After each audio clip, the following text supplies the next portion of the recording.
गुरुर्ब्रह्मा गुरुर्विष्णु गुरुर्देवो महेश्वर गुरुर्साक्षात् परं ब्रह्म तस्मै श्री गुरुवे नमः। ध्यानमूलं गुरुरमूर्ति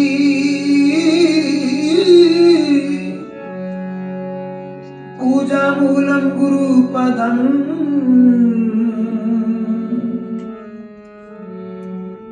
मंत्रमूलं गुरुर्वाक्यं मोक्षमूलं गुरुकृपा।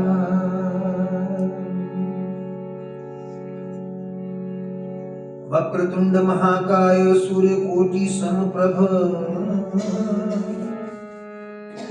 निर्विघ्नं कुरु मे देव सर्वकार्येषु सर्वदा। बोलिए श्री सद्गुरुदेव भगवान की जय। ये किस क्वालिटी की जय है? हर चीज में वैरायटी तो होती है ना। ये धुंध वाली जय है।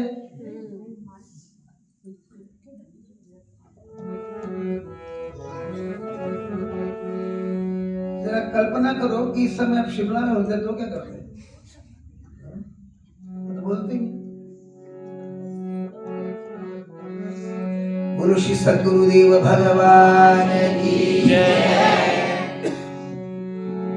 साचे दरबार की जय।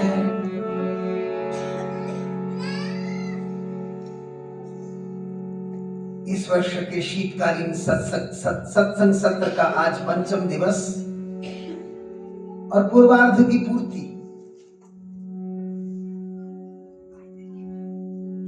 पिछले 4 दिनों से सतत सद्गुरु के चरणारविंद में सत्संग की महती जिज्ञासा लेकर, बड़ी ही उत्कट उत्कंठा लेकर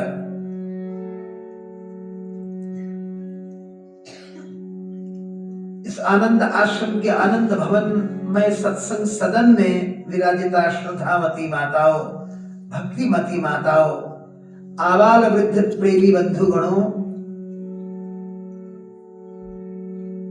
आइए सद्गुरु भगवान के पावन चरणारविंद में आभार के 2 पुष्प चढ़ाएं इस भावमय भजन के द्वारा।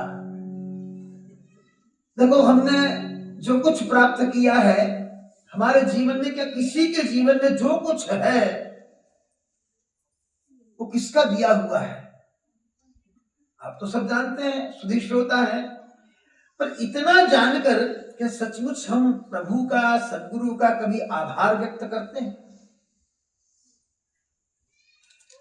मुझे ऐसा लगता नहीं है, क्योंकि मुझे अपने जीवन का पता है। डीजे हाँक लेते हैं, देखो सारी जिंदगी में मैंने ऐसा किया, वैसा किया, मेहनत की, और हम तो अंधे होकर ये भी कहते अपनी मेहनत की कमाई है। अरे भाई, तू कहां से आया? और विचार है ना कि हम कितने झूठे हैं, कितने पापी हैं, नौन हरामी। सूरदास जी कहते मौसम कौन कुटिल खल कामी। खल कहते दुष्ट को, कुटिल कहते नीच को, कामी कहते वासना भोगी को। जिहि तन दियो ताही बिसरायो, ऐसो नौन हरामी। खाते हैं उसका और हेकड़ी दिखाते हैं अपनी। इससे बड़ा धोखा कोई होगा? हमसे तो कुत्ता अच्छा है, मालिक का एक टुकड़ा खा करके उसकी चौकीदारी करता है। जरा सा बुला दे तो कितना कुहासा कोहरा क्यों ना हो, आकर के दुम हिलाता है। बीमारी में भी खड़ा होकर दुम हिलाता है। तो नॉन हरामी नहीं है ना, हम नॉन हरामी है। यहां सुनाया जाता, कई बार सुना मैंने, उठ बुलिया तू यार मना ले, नहीं ते बाजी ले गए कुत्ते।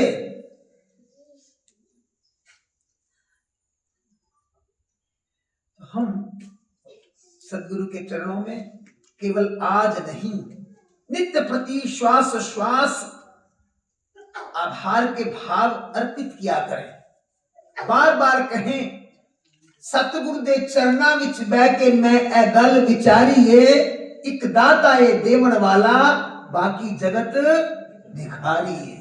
बस ये बात पक्की कर लेनी और कुछ नहीं चाहिए। जिस दम हम इस निम्नता में उतर जाएंगे, बस फिर क्या है।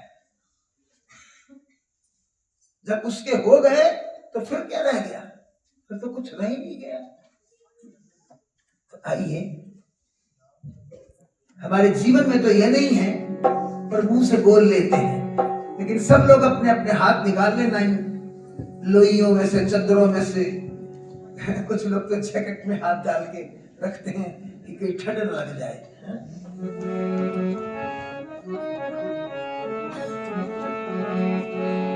सारे तीर्थ धाम आपके चरणों में, हे गुरुदेव प्रणाम आपके चरणों में। बोलो, हे गुरुदेव प्रणाम आपके चरणों में। ऐसे नहीं, एक बार दम से बोलो, मिल के बोलो, प्रेम से बोलो। अभी तो उबड़ खाबड़ बोला गया। हे गुरुदेव प्रणाम आपके चरणों में। मुझे तुमने गुरुवर बहुत कुछ दिया है, मुझे तुमने गुरुवर बहुत कुछ दिया है। तेरा शुक्रिया है, तेरा शुक्रिया। बोलोगे मिलके सारे? मुझे तुमने गुरुवर बहुत कुछ दिया है, मुझे तुमने गुरुवर बहुत कुछ दिया है। तेरा शुक्रिया है, तेरा शुक्रिया है, तेरा शुक्रिया है, तेरा शुक्रिया है। मुझे तुमने गुरुवर बहुत कुछ दिया है, मुझे तुमने गुरुवर बहुत कुछ दिया है। तेरा शुक्रिया है, तेरा शुक्रिया है, तेरा शुक्रिया है, तेरा शुक्रिया है।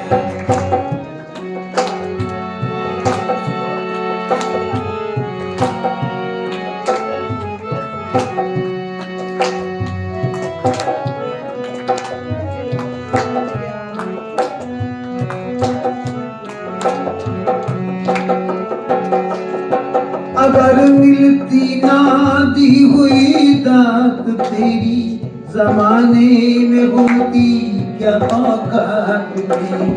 अगर मिलती ना दी हुई दात तेरी, जमाने में होती क्या औकात तेरी। जमाने में होती क्या औकात तेरी। ये बंदा तेरे ही सहारे पला है, ये बंदा तेरे ही सहारे पला है। तेरा शुक्रिया है, तेरा शुक्रिया है, तेरा शुक्रिया है, तेरा शुक्रिया है। मुझे तुमने गुरुवर बहुत कुछ दिया है, मुझे तुमने गुरुवर बहुत कुछ दिया है। तेरा शुक्रिया है, तेरा शुक्रिया है, तेरा शुक्रिया है, तेरा शुक्रिया है।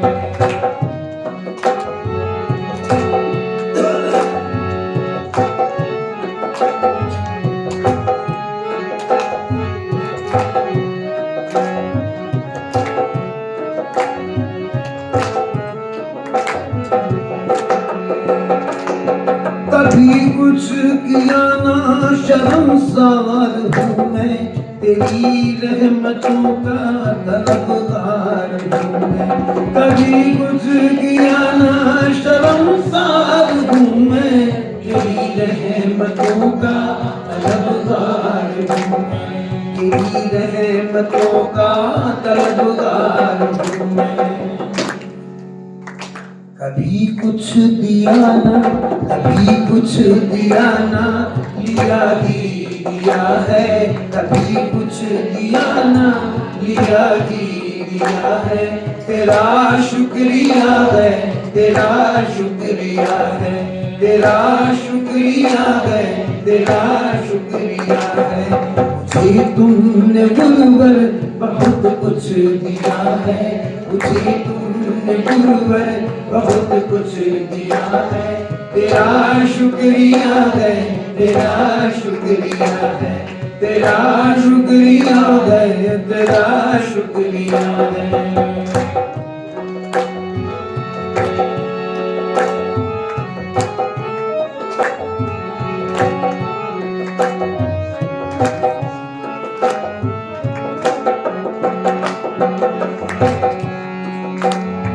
मुझे है सहारा तेरी बंदगी का, है जिसमें गुजारा मेरी जिंदगी का। है मुझको सहारा तेरी बंदगी का, जिसमें गुजारा मेरी जिंदगी का, जिसमें गुजारा मेरी जिंदगी का। मिला मुझको जो कुछ, मिला मुझको जो कुछ तुम्ही से मिला है। मिला मुझको जो कुछ तुम्ही से मिला है। तेरा शुक्रिया है, तेरा शुक्रिया है, तेरा शुक्रिया है, तेरा शुक्रिया है। मुझे तुमने गुरुवर बहुत कुछ दिया है, मुझे तुमने गुरुवर बहुत कुछ दिया है। तेरा शुक्रिया है, तेरा शुक्रिया है, तेरा शुक्रिया है, तेरा शुक्रिया है।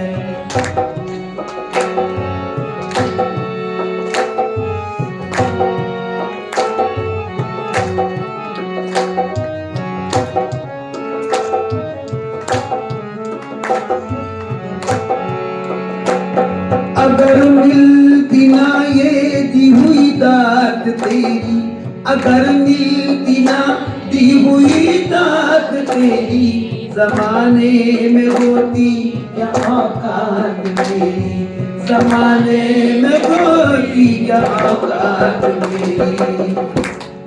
ये बंदा तेरे ही सहारे जिया है, ये बंदा तेरे ही सहारे जिया है। तेरा शुक्रिया है, तेरा शुक्रिया है, तेरा शुक्रिया है, तेरा शुक्रिया है, तेरा शुक्रिया है, तेरा शुक्रिया है, तेरा शुक्रिया है, तेरा शुक्रिया है।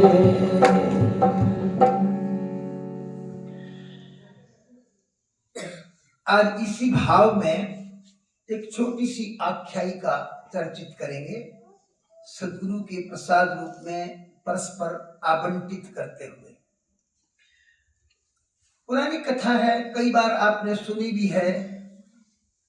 पंढरपुर बड़ा प्रसिद्ध तीर्थ स्थान है। वहां के भगवान श्रीमन नारायण को पंढरी नाथ भी कहते हैं। नामदेव जी भी भगवान पंढरी नाथ के दर्शन के लिए ललायित रहते थे। कहते पंढरपुर नामक स्थान पे ही एक लक्ष्मी दत्त नाम के ब्राह्मण रहते थे। उनकी पत्नी का नाम रूपा देवी था। बड़े भागवत थे, संतों का दर्शन ही नहीं करते, उनकी सेवा भी करते थे। उनसे आशीर्वाद बड़े निम्न होकर, माने चरणों में गिरकर लेते थे। कभी अपने आप को अभिमानी व्यक्त नहीं करते थे।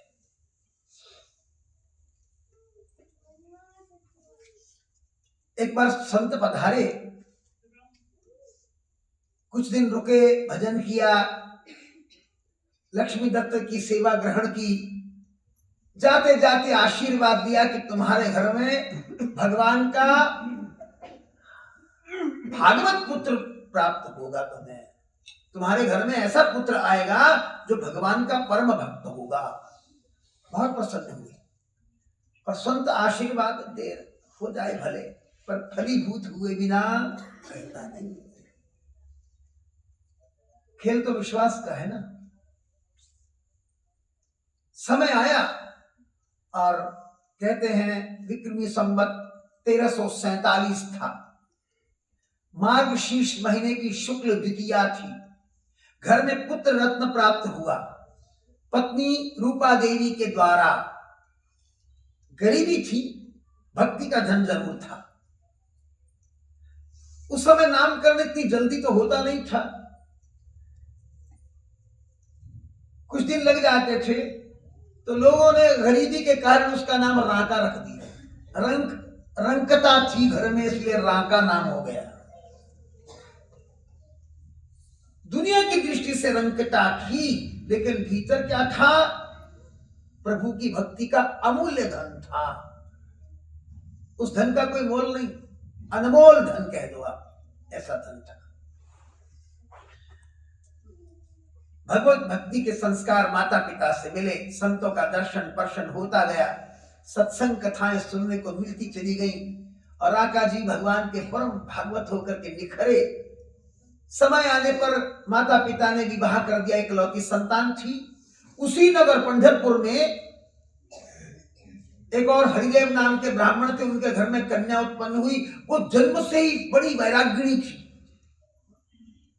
किसी की वस्तु की कभी चाह नहीं, अरे किसी अच्छी वस्तु को देखकर वैसी लेने की कोई इच्छा नहीं।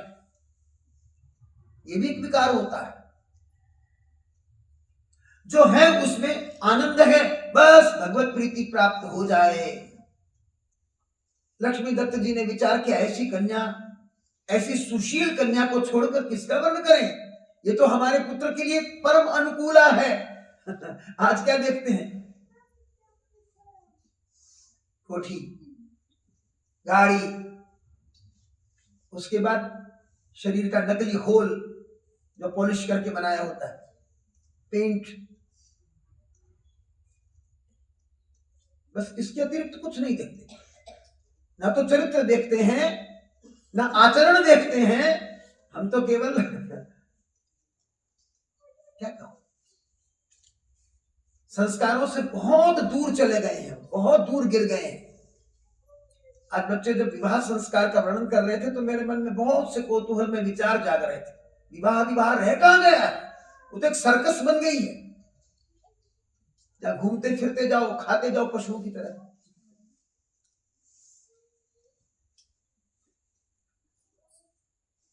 विवाह हो गया, लक्ष्मी दत्त जी को तो मानो लक्ष्मी मिल गई, लक्ष्मी का पदार्पण हो गया। अब देखो, राका और बांका, रंकता के कारण पुत्र का नाम राका और पुत्र वधू का नाम बांका, क्योंकि उसका वैराग्य ही बांकेपन का था, बहुत ऊंची श्रेणी का था। नामदेव जी को दया आई, करुणा आई, और करुणा में बह करके एक दिन भगवान पंढरनाथ जी से निवेदन कर डाला, महाराज देखिए ना राका बांका को, आप कितनी भक्ति करते हैं। ऐसे छबीले भक्त तो इस युग में होते ही नहीं महाराज, आप पर इतनी आस्था है, क्यों आप उनकी इस दयनीय दशा को बदल नहीं देते? आप उन्हें कुछ धन दे दीजिए, उनका जीवन निर्वाह आसानी से हो जाए। भगवान पंढरनाथ ने कहा, नामा ये कुछ कहें तो सही, कुछ मांगे तो सही, मैं तो त्रिभुवन का ऐश्वर्य इन्हें दे दूं, ये तो मुझ पर समर्पित हैं, परंतु सचमुच ये चाहते ही कुछ नहीं। जाहि न चाहिए कबहू कुछ तुम सन सरल स्नेह, बसव निरंतर तासु मन सो राव निजगेह। यह चौपाई रामचरितमानस की है। जिस समय भगवान श्री राम ने वाल्मीकि जी से पूछा कि महाराज मैं अपनी भार्या अपने अनुज के साथ आपकी शरण में आया हूं। पिता की आज्ञा से 14 वर्ष वन में व्यतीत करने हैं। आप कहिए कि मैं कहां रहूं। पहले तो ऋषि वाल्मीकि जी ने कहा महाराज आपने प्रश्न कर दिया, मैं उत्तर के लिए यदि प्रश्न कर दूं तो। भगवान तो मौन मुस्कुराते हैं ना, और मौन ही स्वीकृति का लक्षण होता है। तो वाल्मीकि जी ने प्रश्न किया महाराज पहले मुझे यह बता दीजिए आप हैं कहां। नहीं, आप मुझसे स्थान पूछ रहे, आप हैं कहां नहीं। फिर उन्होंने कहा महाराज मैं आपकी कृपा से एक और बात जान पाया हूं, सर्वव्यापक रूप में तो आप हर जगह बैठे हुए हैं, परंतु आज साक्षात ज्ञान बनकर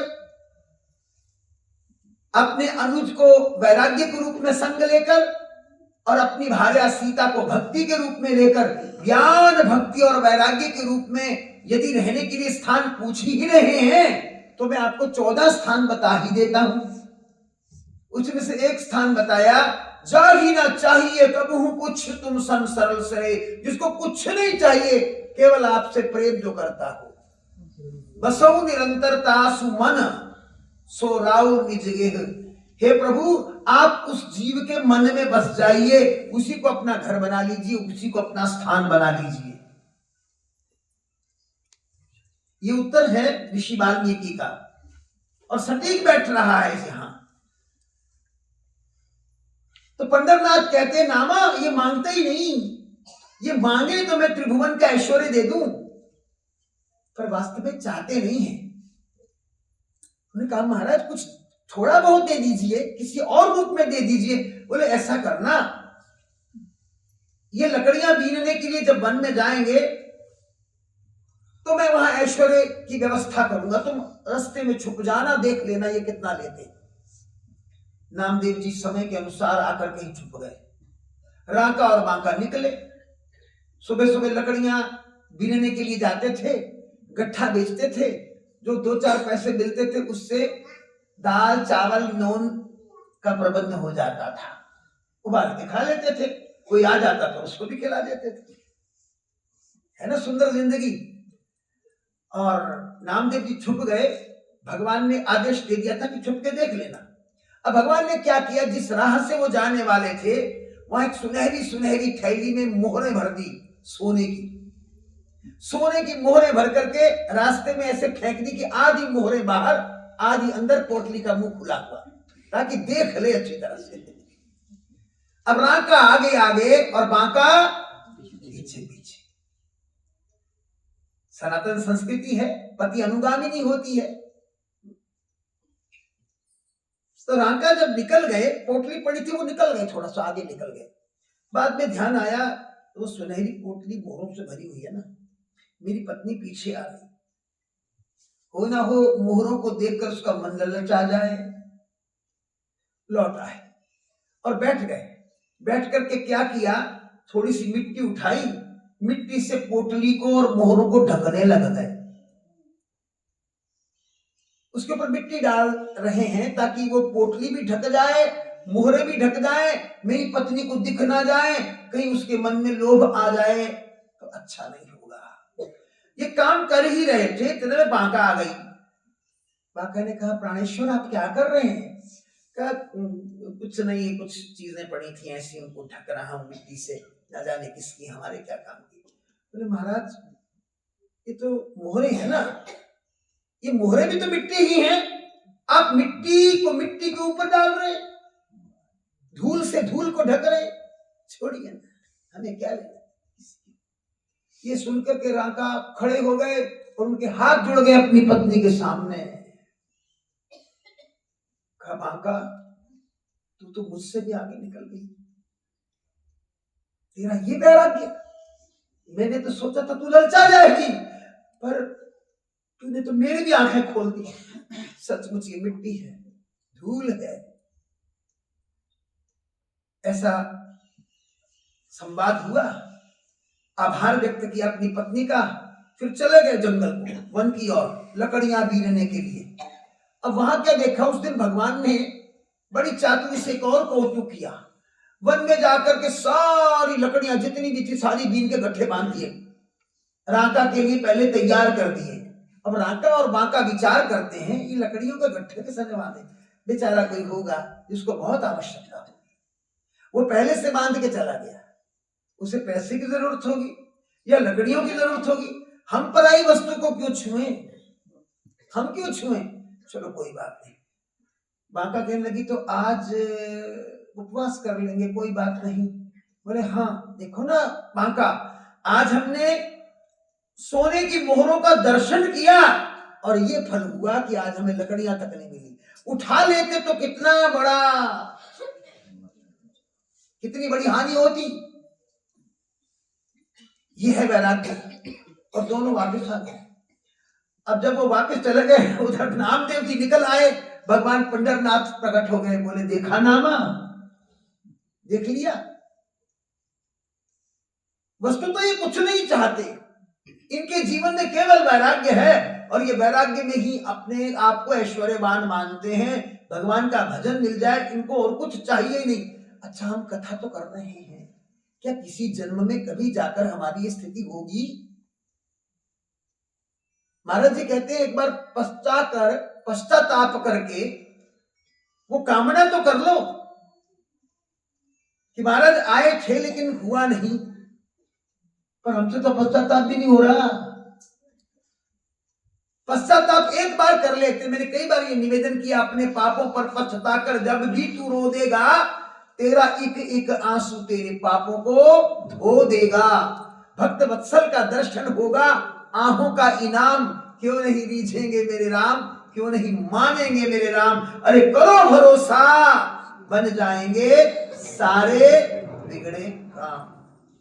अब तुरंत ये जो अंतिम शब्द हमारे कान में पड़ा, बिगड़े काम बन जाएंगे, बस लिस्ट तैयार हो गई, कोठी बह जाए, मुंडा बाहर चला जाए, कुड़ी दा ब्याह हो जाए, ज्वाई की नौकरी बहुत बड़ी होवे,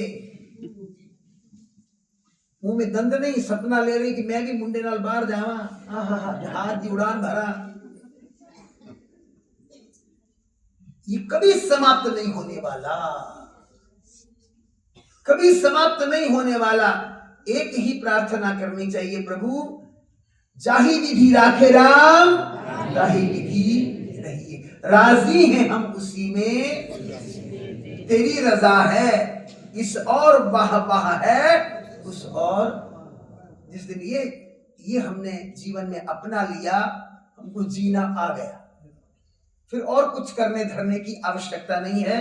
बड़े सुंदर शब्द हैं, चलिए ये भी गा लेते हैं। है तो तोता रटी, तोता था ना एक वन में, महाराज जी वो तोता किसी शिकारी का था, बड़ा चतुर शिकारी था, उसने छोड़ दिया और दूसरा जो कोई तोते पकड़ने वहां आता था उसको सख्ते में डालने के लिए।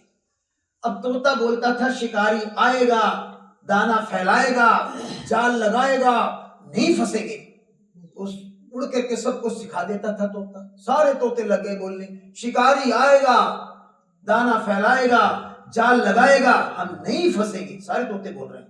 और एक कोई शिकारी गया, उसने कहा ये तो बड़े सियाने तोते, ये तो नहीं फंसने वाले, बेकार गई दिहाड़ी। उसने कहा चलो अब आए हैं इतनी दूर से, कोशिश करके देख ले। तो उसने जाल लगा दिया, दाना नीचे डाल दिया, दाना देखते ही सारे तोते आ गए उसके नीचे। शिकारी ने सोचा कोई कलाकारी होगी, भाग जाएंगे, उसने जाल खींचा, फंस गए। अब एक एक करके पिंजरे में डाल दिए, अब 10-10, 20-20 तोते एक एक पिंजरे में हैं, दाना खा चुके, घर ले आया, रात को पिंजरे में बोल रहे हैं शिकारी आएगा, दाना डालेगा, जाल लगाएगा, नहीं फंसेंगे। अभी तो है वो तोते फंसे हुए भी बोल रहे हैं। इससे बड़ी कोई दुर्गति हो सकती? कोई दुर्गति इससे बड़ी नहीं हो सकती जो हमारी हुई है इस समय। और दुर्गति से कौन निकालेगा? हमारे सद्गुरु निकाल सकते, कोई निकाल नहीं सकता। तो आइए रजा की बात कर लेते हैं।